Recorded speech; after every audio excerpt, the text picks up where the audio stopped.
number one scoring offense against the number one scoring defense so far?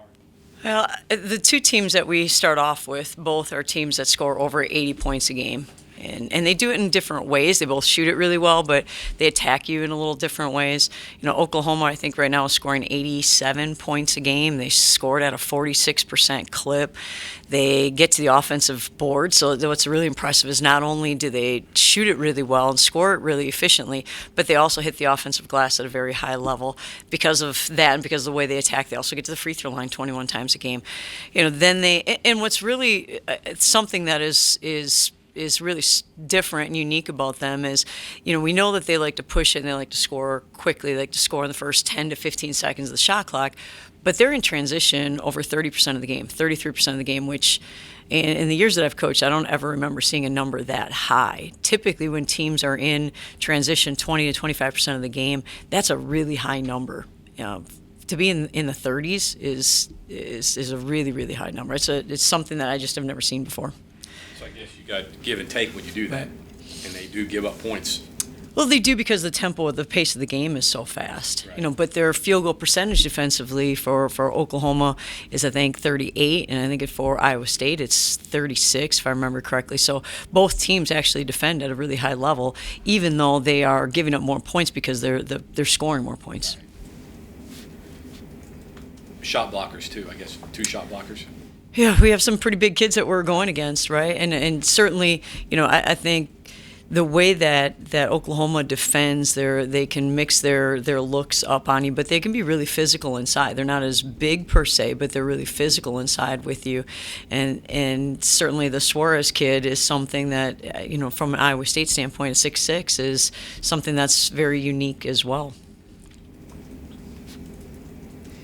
Is there a way to limit their transition? I mean, do you alter the way you play it all? I imagine you still want to do what you do, but when you talk about that 33%, right, do you try to minimize it? Well, a lot of times when you try to minimize teams in transition, you say, well, let's go score. Because if you score, then it takes them longer to get the ball out and go. What Oklahoma does a really good job of, and they've done this for years, right? I remember when I was at Michigan and we played against Oklahoma, they were a team that had a transition break that was so fast, whether it was after a make or whether it was after free throw scenarios.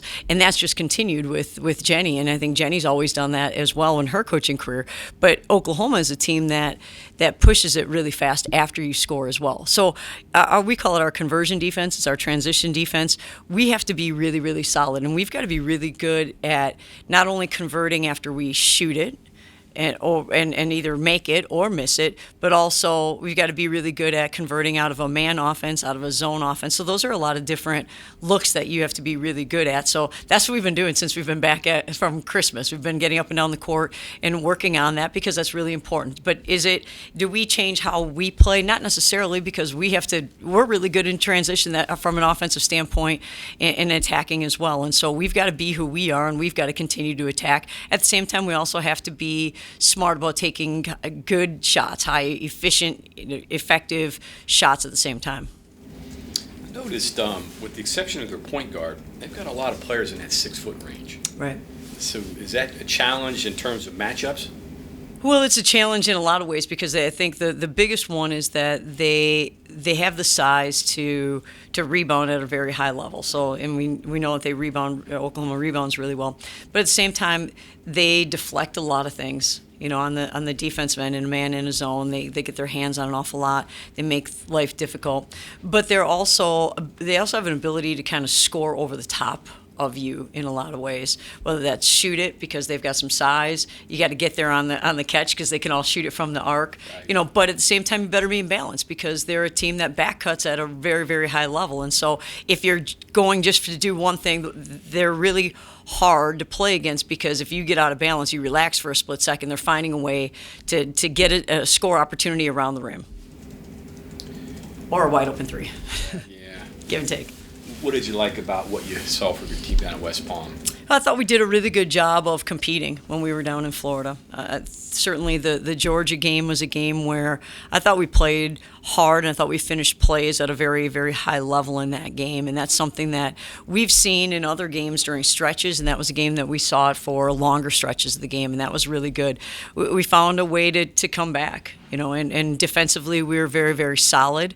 I thought offensively we attacked really early in the game and did a really good job against some of their press kind of looks and got to the rim.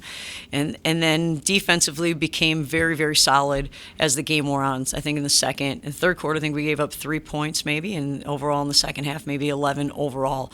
And that's not really that typical, obviously, to be able to do that, but I thought our kids competed at a really high level. Miami game, I thought we started the game and we finished the game really well. We started well. I think JJ had 10 points in the first quarter. We did a good job defensively in terms of Miami didn't hit a field goal in the first quarter of the game. And in the fourth quarter, we did a good job. The second and third quarters, we didn't have the same discipline defensively that we needed to have.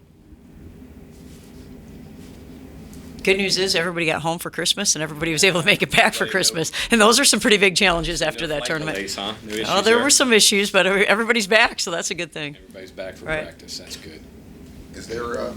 Was there any, I guess, extra significance or takeaway from Georgia with it being the first victory over like a Power 5 opponent? Or, I mean, the fact that you did it in the manner that you had to, coming back from a double-digit second-half deficit?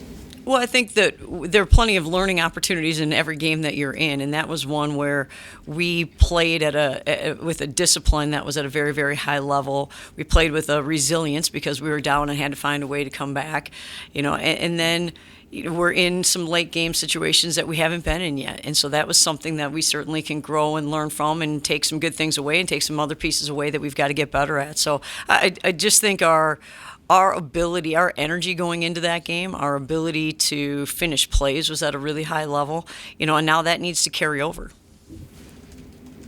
I see this stat here. I don't know what you make of it.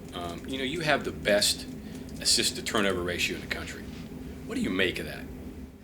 Well, we'd have more assists if we were scoring it a little bit more efficiently, but I think that our ability right now to kind of limit some things for other teams has helped with that. Our ability to take care of the ball. I think we've done a really good job of taking care of the basketball for the most part. And I think certainly there were some stretches in the Georgia game that we did not do that. But we're getting better. I think we are improving at this point in time. And so where we have to be really good is we've got to find a way to give ourselves opportunities on the offensive end because of how we defend at this point in time.